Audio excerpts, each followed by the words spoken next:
Okay, so like I was saying, that if you go 3 for 5, you have a view of what your results are. If you go 0 for 2, though, you have a view of like, I guess nobody buys. And when we were talking when I was at the Jazz game, I'm wearing a Warrior shirt, but I'm using went to the Jazz season tickets. But anyway, so when you go 0 for 2, you start to think nobody can buy Cutco because 2 people said they can. It's all 100% of your people. But then again, if you sell 5 for 5, you like everybody buys. Who doesn't buy? Anyone who doesn't buy, they're stupid. So no matter where you're at, no matter what you've had happen so far, and you guys have all gotten pretty much your pay raise, and you two are over $2,000 in sales, that's great.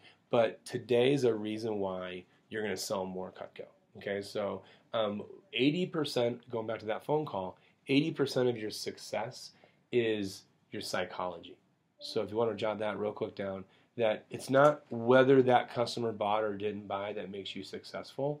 And I think I said this to you, Devin, and I'm going to try and repeat it. Is like, I don't care if you sold or didn't sell. I care what you think after that, right? So if you think someone can't afford Cutco because they had a baby, that's where I'm concerned. Not that particular customer didn't buy. I'm more concerned that you would possibly think that they can't afford it because they have a baby. And I want to, as a person who's about to have my 7th baby, right? Trust me, that doesn't affect whether we buy stuff for our kitchen. Whether it's Cutco or not, my wife spends money on the kitchen, right? She doesn't need to spend much money on Cutco because I've got everything we own here and I have everything we own at the house, right? So I've got too much Cutco as it is, right? But the fact, it all's going to last forever though, okay? But, the fact is that your customers buy $200 for their kitchen, $200 for the bathroom. I wouldn't ever be like mad at my wife if she went to the store and bought $200 worth of towels, for example. Because good towels can be up to $100. One. Like a really good towel. When you're a college kid, it's like free towel from, whenever you get a towel, right? But, right, yeah. So, but the fact is that, moms and dads, they spend money on freaking towels. Sheets. That's a $200 purchase. Done. For good sheets, and we don't have one set of sheets for our bed. You guys have the same sheet, never been washed on your bed, right? But at your apartment, But moms and dads, they have like 3 sets of sheets. They're all $100, $200. Buy a comforter, $200. So again, if I had a baby, would I not have sheets on my bed or new sheets? No, I'd buy new sheets, right? There's no sheets for this month. Yeah, okay. Sorry, we had a baby, honey. Okay? So exactly, that's the point, is that they can afford $200, $300 worth of stuff for their kitchen all the time. My cell phone bill, I think I mentioned in training, is $290 a month because I got 5 cell phones, and if we had a baby, we'd still pay our cell phone bill. Wife, a couple kids, brother-in-law on the cell phone plan. It's pretty normal, right? But a simple bill is more than an average order of Cutco. But again, if you go 0 for 2 or 0 for 3, it's like easy to think, oh, and even when you've sold a couple grand, when you have a little streak where you go 0 for 2, your mentality you'll start to think the wrong way. And I'm trying to make sure you understand that's why calling in is so awesome. Notice when we started talking a little more often, bam, 2 grand in sales. And I'm not saying that wouldn't have happened or something like that, this weekend either way.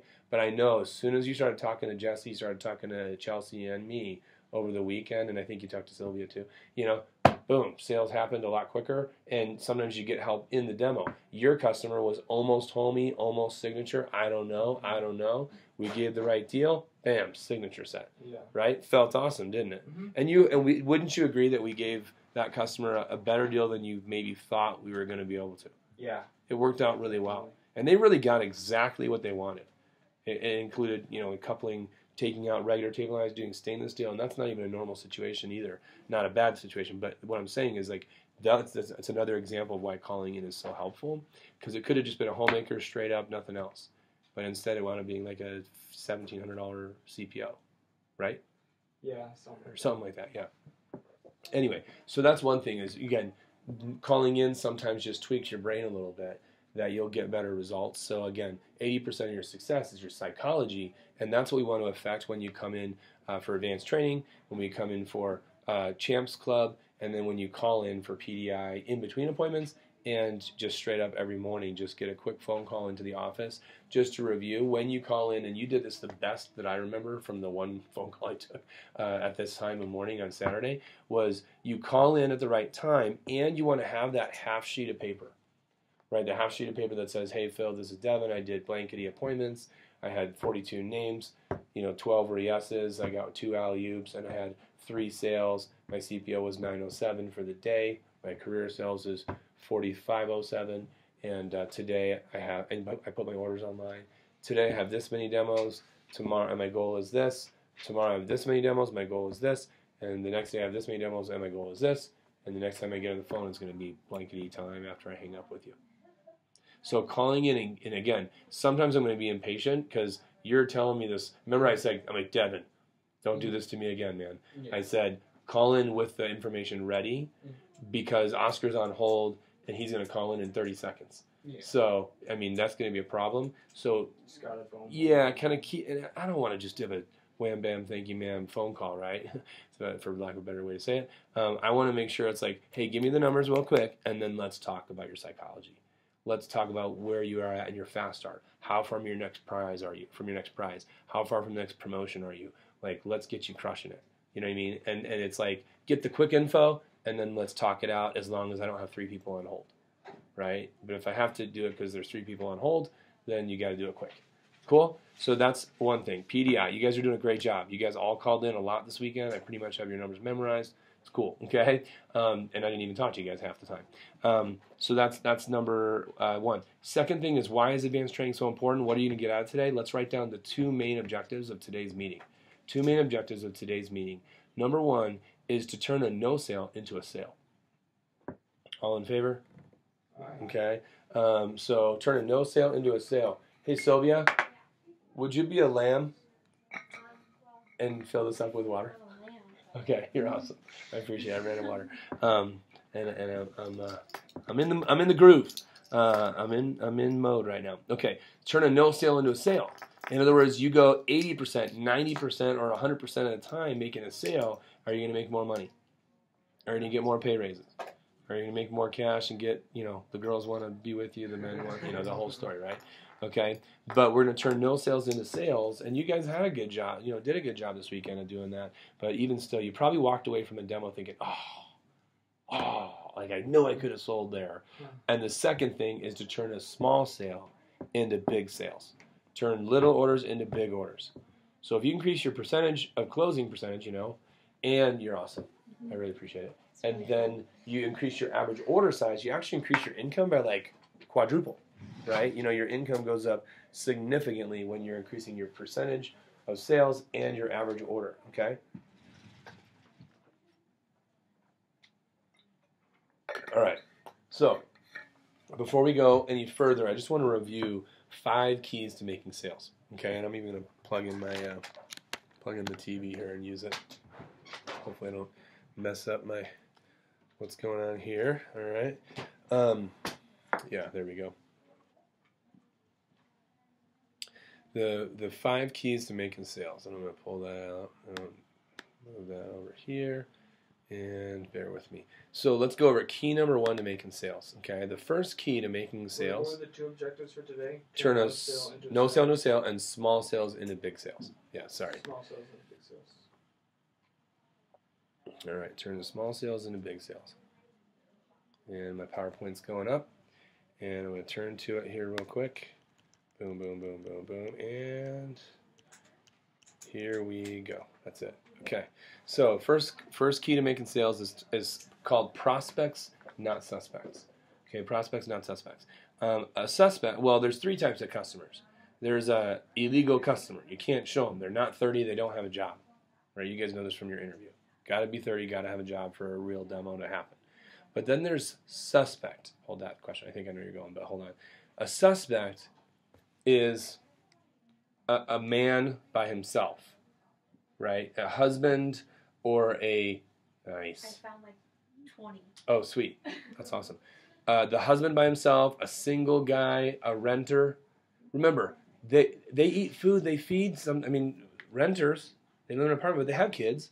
But remember, they're saving money for an apartment or for a house to get out of the apartment. So if they're saving every penny they can save for their house, and you put them in a position where they have to choose between the house they want to get or something to put in the house they want to get, it's actually pressure.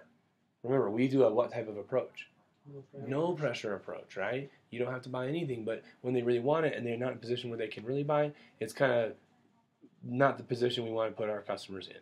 So that's why we want to focus on, not on suspects. Again, a legal demo, 30 have a job, but if they're by themselves without their wife, even men that say they cook a lot. Hey, I think in relation to most married men, I think I cook a lot. I mean, I work for Cutco for crying out loud, but I don't think I cook enough to make a decision on pretty much anything in the kitchen, except for the knives. My wife still makes all the decisions. The color, everything happens in her, in her framework. Whatever she wants, we kind of do it that way. And if you're smart, you'll listen to me. Okay, I'm just kidding. But the fact is, for the future, you're just that guy who thinks he cooks a lot.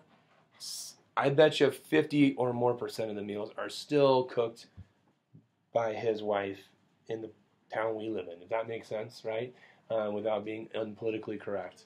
I think we still live in that society. Okay, yes. Question: what if we know that? What if they are single and they rent, but we know that? So anytime you see a suspect, you're gonna, in general, lower your percentage of making a sale, and maybe to lower the average order size. Okay. And what's worse is that when you go to see the husband like, oh my gosh, this is awesome, we're buying, but I don't know what we should buy, so we got to do this with my wife. And then you got to do 2 demos to make the same sale. So so prospects are the answer. As much as possible, especially until you've sold 4 or 5 grand, see the HM3s, but see the husband and the wife, right? Make sure they have kids, people to cook for. If you work less but sell more, what does that mean you're going to do? You're going to work less and what more? Make more, earn more. So if you work less, make more. Anybody against that, or is that okay with you? Right? So if you happen to miss someone who you think would like Cutco, but you see another customer that would buy more Cutco than that customer, you did a good job anyway. And who are married, middle-aged homeowners going to hang out with? Yeah, all your best referrals. So never think much about the exception to the rule. Always think about the rule, because that's always going to get you the best results and the best referrals. And then when you've sold a lot more, throw in a demo with someone that's not quite a, I sold a homemaker to a single lawyer. So the fact that he was single kind of cancels it out, the fact that he was making over 6 figures a year. Do you guys understand that? Like, it was kind of, there's a reason why I showed that single person, but not many other single people that I ever show. And by the way, I had to really press to get some married referrals out of this guy. Because a single lawyer, he never cooked. You know what I mean? He's hanging out, Of course he's not cooking that much. So, anyway, fair enough. Yes, question. So, like, my cousin just got married. He's 20. She's 26. Right. But I know they want to buy. Yeah. Even though it's an illegal sale, So anytime you do a demo like that, there's no base pay. There's no base pay because they're not. Because they're not 30 to have because the company's going to have a line. They have to have a line. Uh-huh. But I did a demo with a guy who owned a company when he was 26. He had a boat and a Porsche and a house. And he was married. Obviously, he had a job. But he was under 30. But there was a reason I did that demo. And because he was going to buy. Yeah, it was like that situation. And I don't know this situation with you. I will say a 20-year-old is always a little skeptical I'm a little skeptical of a 20-year-old doing a demo. But if the spouse is 26, but again, I wouldn't worry about the exceptions. I would worry about the rule. It's also nice, for example, the one demo I ever did in a trailer park happened to buy a homemaker because his mom and his 2 other brothers also all owned homemakers. Oh, yeah. So it was like when I went and saw him, I was like, I know he's buying a homemaker. It was like a done deal. And by the way, I didn't do that ever again. You know what I mean? And I just gave 3 examples of exceptions, but did you see why they, they kind of, otherwise I don't mess around with exceptions. So you wouldn't get paid for that. The demo unless makes sales. You get paid Perfect. For the sale. Yeah. Okay. Which, you know what? You got to make that judgment call. We all live our own lives, but I'll tell you right now, the company has to have that rule, or else people would just show 12-year-olds Cutco and get money. You know what I mean? Oh, they have a job. Okay, so they babysit 40 hours a week. Okay, so clear. So that's number 1. I shouldn't have spent so much time on the exceptions, because again, the easiest way to do the job is to show that it's like shooting layups, like we talked about in day 2, right? You just shoot layup, layup, layup, and you never have to worry about missing a 3-pointer or a half-court shot. It's so easy. Even Steph Curry will go to the hole every single time because his percentage there is 90% or better. His percentage from 3-pointers, he's the greatest in the league ever and he's at 53%.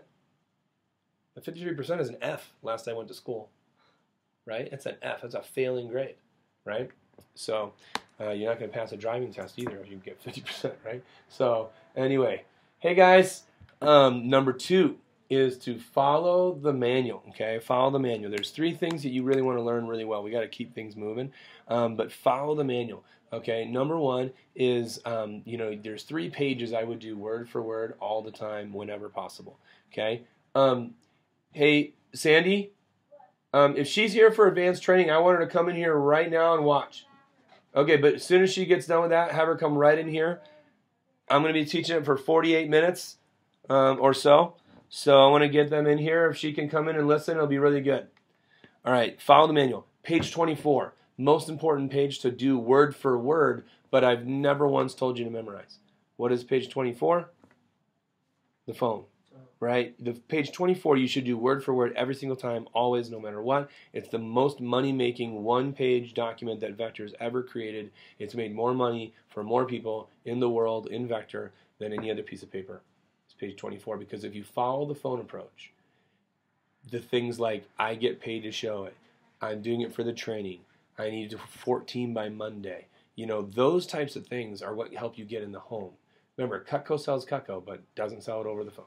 It's got to be in their house or on a virtual demo, right? So it's always got to be an in-home or virtual demonstration, but the way to get really making a lot of money is more demos. That's why page 24 you should do word for word, but never memorize it because they can't see you.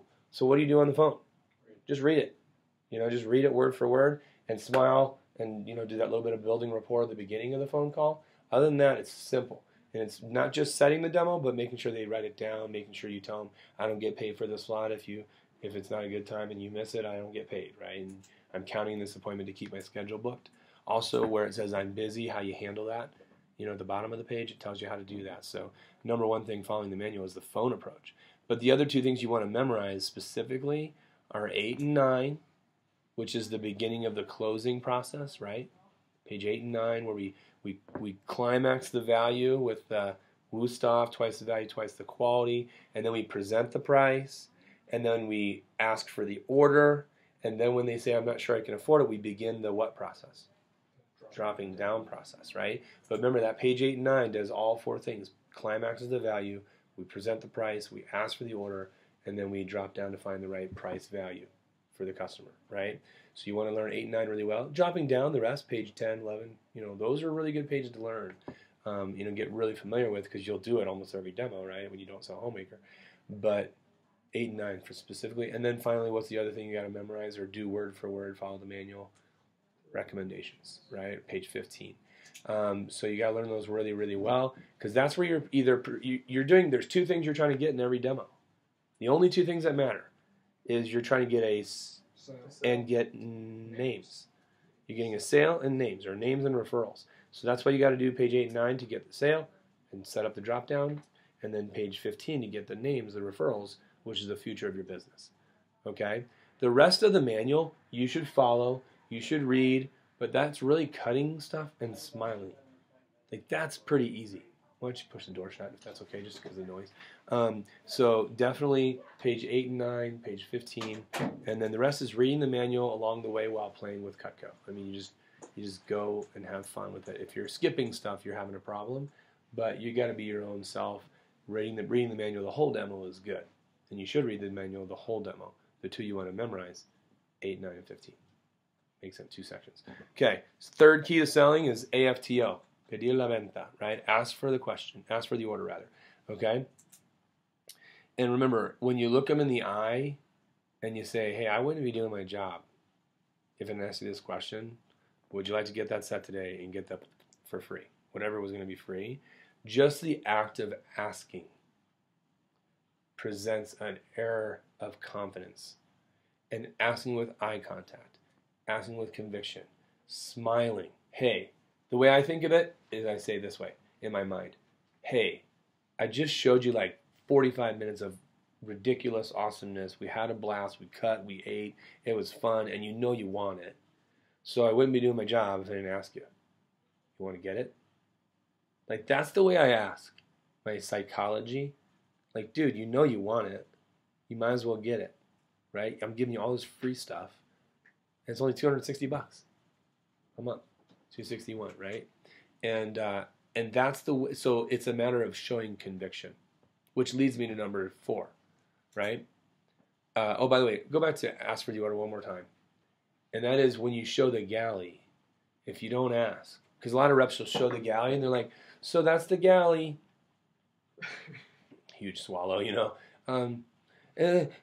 We also have starter sets. In other words, they drop down and their enthusiasm goes, right? As you drop down, you don't want to lose your confidence and you want to ask them to buy the galley. Even if you think they might not get it. The act of asking shows them confidence. They need to see your conviction. They need to see your confidence, right? Showing them the starter sets, getting fired up about them, not being less excited, but more excited, because the best reps know that as they drop down, they're getting closer to the what? The Sale. Where the value and the price, and now they're buying the set. And you guys did a great job. I can tell because we sold 2 starter sets, 1 or 2? 2? Galley And a studio. studio. Yeah. Right. So, and you sold at least 1 starter set. Some pieces and a studio. Yeah, studio. When I see a starter set from most reps, that means we're doing the drop down process right. And you guys all at least have 1 starter set. That's the right way to sell. Okay, the average order isn't 12-12, right? So we know we're not selling a homemaker every time. So dropping down matters, okay? And each time you show that new option, a starter set, a galley, a like list, it's your job to say, would you like to get it? But the best thing about it is that that's what makes customers feel comfortable. You put the ball in their court and you shut your mouth and just let them weigh it out. And they'll do it right in front of them. Remember I made this example? Did you guys notice? Mm-hmm. Well, you did a great job, but we got a lot of bills. But on the other hand, we'd use these knives forever. And they actually will physically move their body a little bit, weighing it out, or at least say things that weigh it out. And they need that time to speak. They don't think as well when they're being quiet, but they're thinking the whole time. But when you put it in their court and make them talk, they really spell out exactly what's keeping them from the set or exactly why they want to get it for themselves. They do it for themselves. They spell it out, say it. Okay, so as I was saying, what leads me to number 4, key to making sales is confidence. And there's probably 3 things that you really got to be confident in, right? Number 1 thing you got to be confident in is what? The knives. Cutco, right? Which, you know, you left your interview with enough confidence in Cutco. That's number 1, okay? Confidence in Cutco, okay?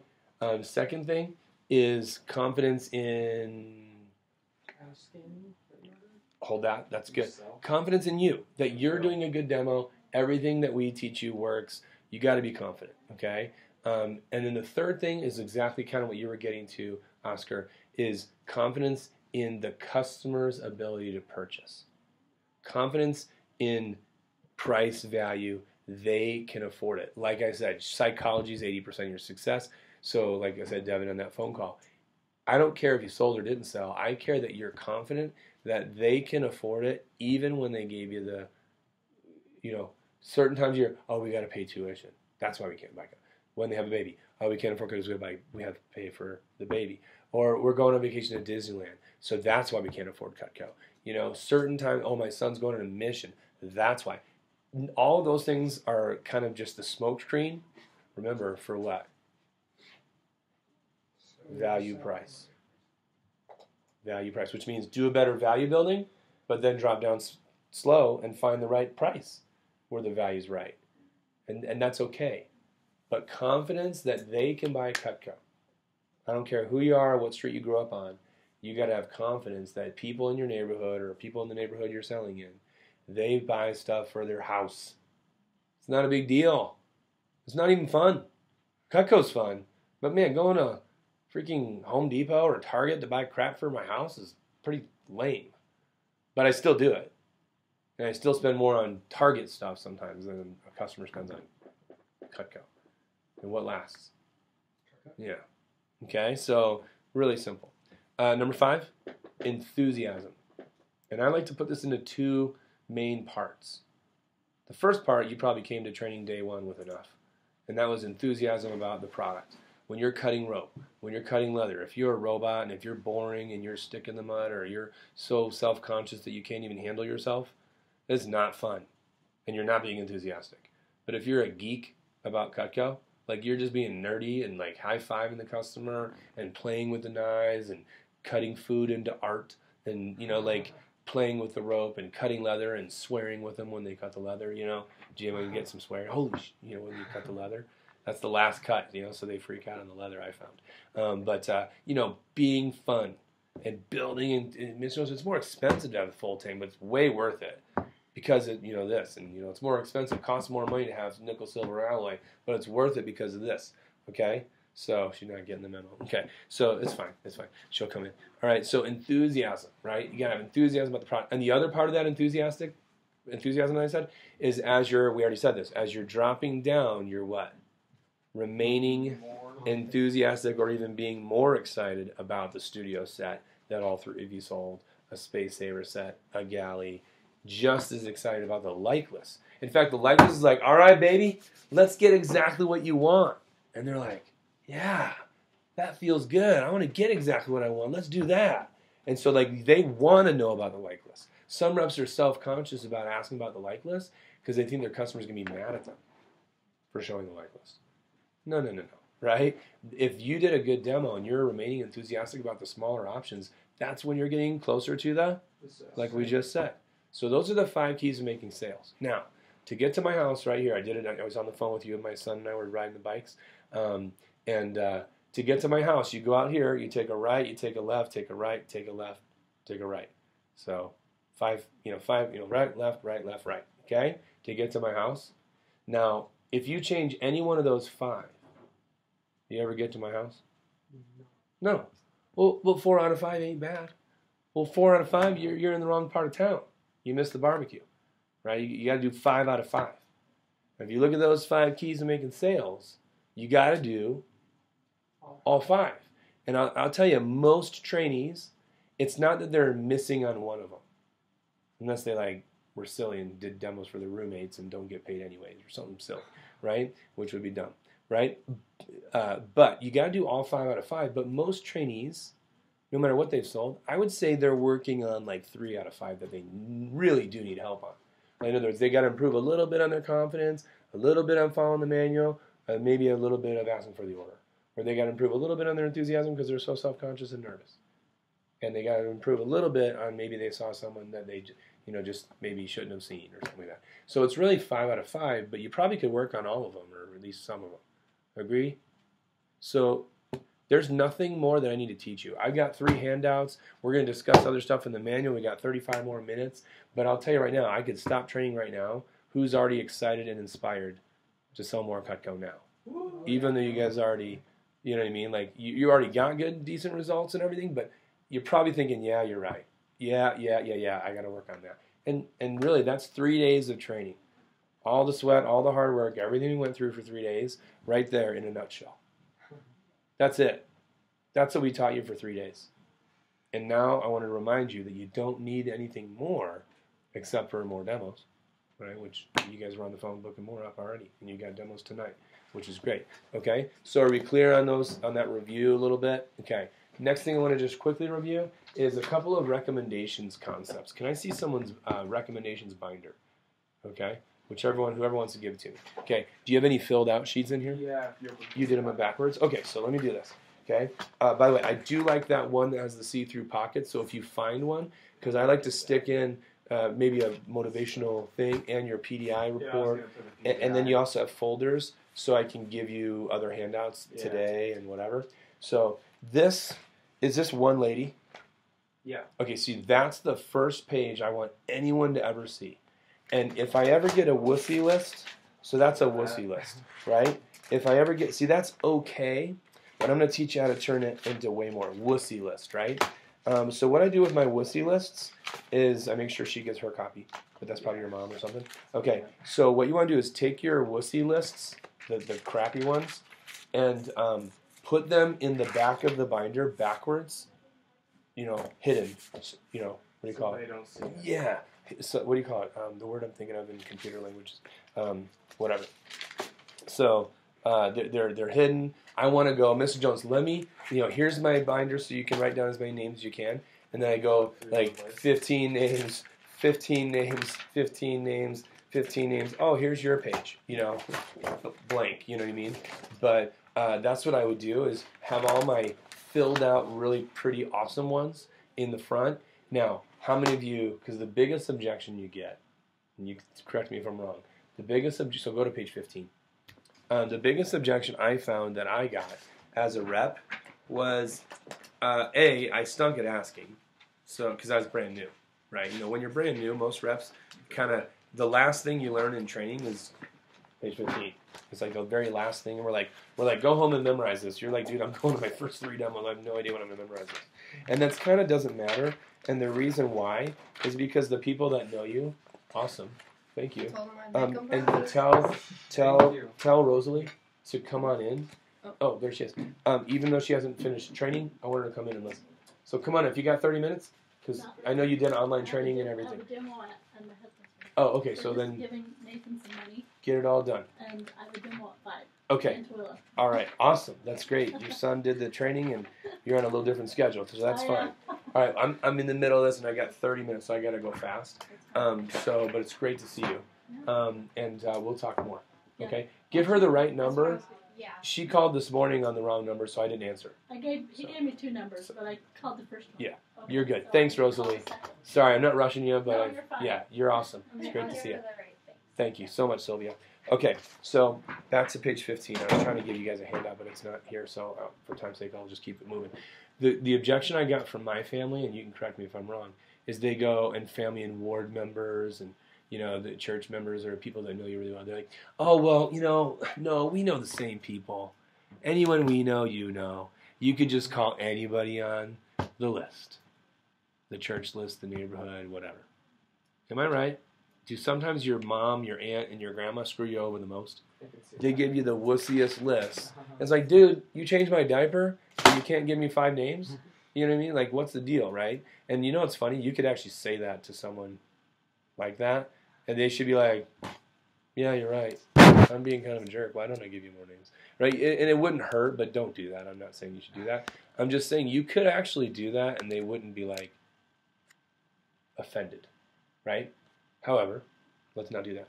So when they say, write down the most common objection, maybe on page 16, wherever you can find a little space. In fact, on 16 there's a list of all the most common referral objections.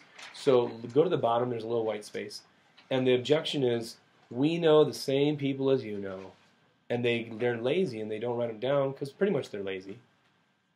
Keep in mind, if they don't want to give you names, it's also because you stunk at asking because you're a brand spanking new. And I wouldn't expect anything more than when a brand new rep goes in and tries to say the referral approach they learned 2 hours ago and forgot. You know what I mean? And went through a whole demo in between then and now. You know what I mean? So I wouldn't expect you to be very good at getting referrals. But it almost doesn't matter because friends and family already kind of hook you up, that type of thing. So what do you say to someone that says, oh, we know everybody that you know the same people, you can just call anybody? I used to say this. I'd say, okay, thank you. Go ahead and write them down anyway, because that way I'll look really good for my manager. And they're like, oh, yeah, because you're a big, bad, mean manager. He's mean. Yeah, we got to make you look good for your manager. And I got referred to my mom, no joke, probably 700 times in my career. Like, I made everyone refer me to my mom. And it was one more name on the list. How good does my names list look? It looks like this versus wussy list, right? And then I have better sheets to show, blah, blah, blah, right? And I'd have them write down my mom, or I'd have them write down the name of the lady that referred me to her. She's like, I'm like, yeah, but at least I look good for my manager. Who's ever heard the term "get the ball rolling"? The euphemism or whatever. If you get the ball rolling, the ball is where's the ball? In the pen, right? In the tip of the pen, right? You get the ball rolling, or a snowball if you're watching Frozen or whatever. Okay, so I got 7 kids. Okay, but you get the ball rolling. And all of a sudden, who's ever done that? You start writing in your journal. You start writing a mind map, or you start writing it, and then you start going and flowing, right? But the first 5 minutes was worthless, but you had to get the ball rolling. It's like warming up. So I'd have the customer write down her neighbor that I already showed, my mom. I had her write down 3 ladies that I already sold to, already called, doesn't matter, or I'm not gonna call for whatever the reason, because I have too many referrals. But the point is, once they get the ball rolling. And now you can take all those wussy lists with 5 extra not useful names, but how good does the list look now? The list looks better, and it builds my confidence when I'm getting names. Plus, she'll think of someone that I didn't think of. Even she thinks it's a worthless name because I know that person, but I never thought of that person. And nobody's worthless. You know what I mean? So, but does that make sense? You get those names going. And that's how you get more names, especially with people that know you. And even with people that don't know you. Get more names by getting to write down super easy, I won't say mindless names. Okay? That way your lists look healthier. So just a couple quick tips. I've got that handout that I'll hand you today. You can read the handout. For time's sake, I'm not going to go through the handout. But I think the biggest objection, or most reps fall into or run into in their first weekend of getting names, is literally just the fact that people they know the same people, right? And what I want you to do is make sure you work on getting healthier lists from your customers. Okay, so that's just a quick extra thing to help you get more referrals. Second thing is really just know the approach and follow it, and use the scholarship. You guys remember the sponsorship, where if they get 5 names, you get 1 sponsor, 10 names, double sponsor, right? That's easy to bump them up. After 10, I would bump them up with a shopping spree. Extra chance. Say, hey, if you can give me 12 or you can give me 15, I'll give you one more chance to win that shopping spree. Give them another little slippy to fill out. That's good. Yeah. So I'd use this shopping sprees as bribery, or I'd use, if I had a lot of room, well, I'll talk about that in a minute. I'll say it right now, but then I'll talk about it, explain it really more in a second, is when you have a bigger order and you might be able to give some extra free stuff, is I'd use a free piece of Cutco as bribery to get a really healthy list. So you use the sponsorship to get her to 10, but if she's rolling, man, never stop a lady. Never, ever, also never discourage a name. I don't want to give you her because you know her. Oh, write her down. At least I look good for my manager. Oh, I already thought of her. If you ever say that to a customer, I'll smack you. Oh, I already thought of them. No way. That's subliminally telling me you thought of dumb names. Do you see what you do to a customer if you say that? It's like, you thought of dumb names, lady. Give me some different ones. Like, I'm ungrateful, right? So if she thinks of someone that you already thought of or called or sold to, say, awesome. Thank you so much. Thank you so much. Never discourage a name, and always ask her to write down more because you'll look good for your manager. Use those sponsorships and even a little bribery with shopping sprees and a little extra free Cutco, which I'll explain how to do that in a minute, to get more names. Is that helpful for referrals? Mm-hmm. All right, so that's that. Next thing I want to cover is who you're calling. So we got 25 minutes. I'm going to take 5-ish minutes and talk about how and who to call. 60% of the people you call, okay? 60% of the people you call. Oh, man. Someone's like, oh, yeah, that's a dry erase marker. Oh, really? Okay. So, You can put dry erase. Yeah. Ink over it. Yeah, I know. It's actually it's a wet erase. Where you look at Oh, yeah. one of those. Okay, so ignore that. Okay, so 60% of the people you guys call in your career should be PYK. PYK is people you know. Okay, people you know. Oh, it's right there. PYK. All right, people you know. In other words, the people on your original list and the people that you've been too chicken to call, or whatever the case may be. You with me? Say yes. Yes. All right, good. All right, so 60%. And what page do you use for that? The phone approach you've already been using. 25% of the people you call for the rest of your career should be PYSK. Who are or what are PYSK people? People you sort of know? Yes, exactly. It's a real word, sort of. Okay. Go to page 32. Okay, go to page 32.